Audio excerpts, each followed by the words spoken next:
رمضان يا رمضان يا نفحة الرحمن رمضان يا رمضان شهر جود وغفران رمضان يا رمضان. Salam alaikum wa rahmatullah, mes chers frères et sœurs.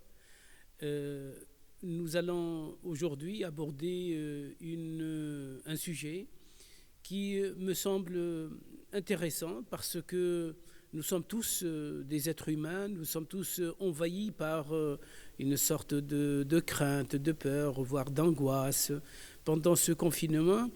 Et en plus, il y a des gens qui sont loin justement de la mosquée, ils ne savent pas quoi faire, etc. Et j'ai envie de faire cette petite causerie, ce petit dars, justement pour leur apporter un peu plus de bien-être spirituel. En fait, Rabbi subhanahu wa ta'ala, il parle de l'être humain comme quoi il est originellement, c'est-à-dire par nature même, par le fitram ta'ou, il est haloua, c'est-à-dire angoissé.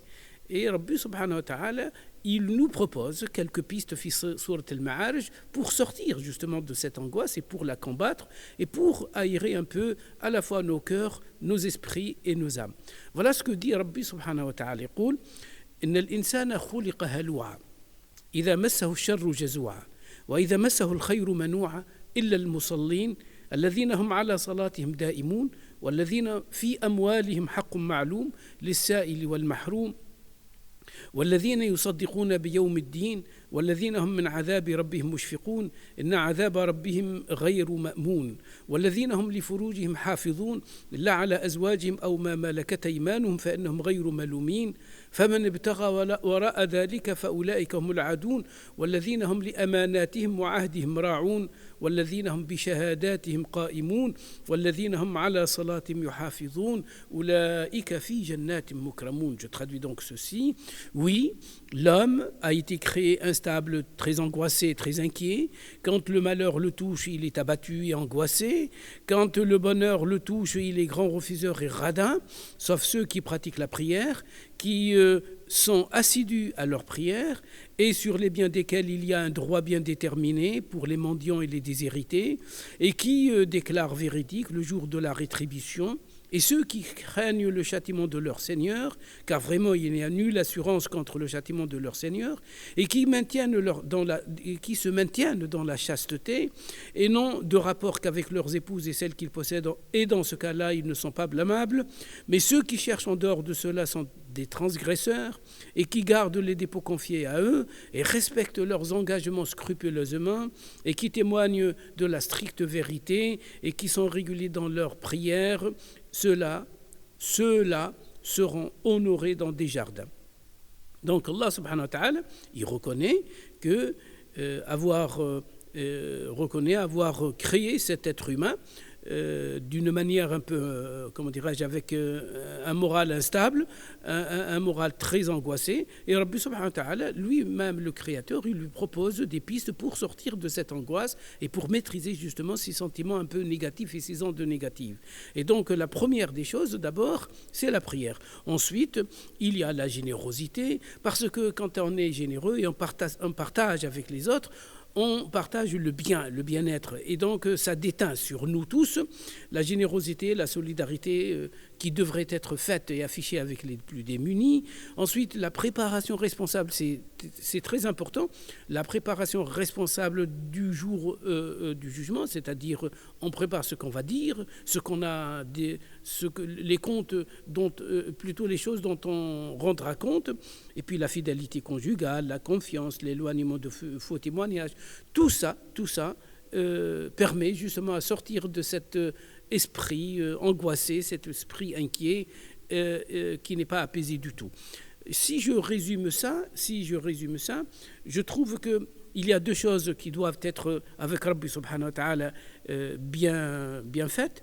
D'abord, la prière, puisque Rabbi subhanahu wa ta'ala, il en a évoqué dans ces quelques versets 3 fois.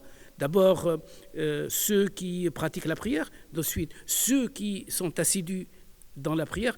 Troisièmement, ceux qui sont réguliers dans la prière. Donc, observation, pratique, assiduité et régularité. Voilà les trois choses.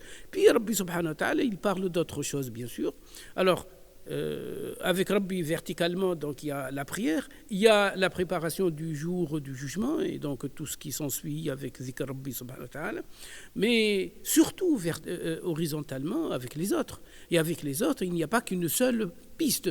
C'est d'abord le partage, la solidarité, etc., mais aussi c'est la fidélité, mais aussi c'est la confiance et l'honnêteté, mais c'est aussi loin l'éloignement de tout témoignage qui rend la vie invivable, parce que ça devient une vie d'imposture, une vie de faux témoignage, une vie de mensonge.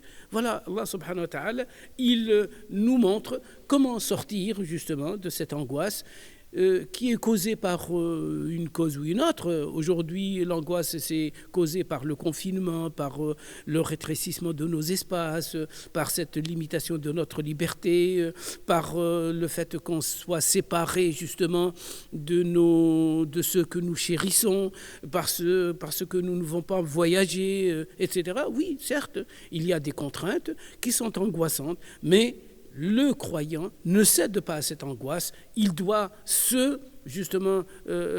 barricader et être fort par ce que propose Allah subhanahu wa ta'ala en termes de spiritualité, en termes de pratique, en termes de zikr, en termes justement de générosité et de bonté horizontale avec les autres.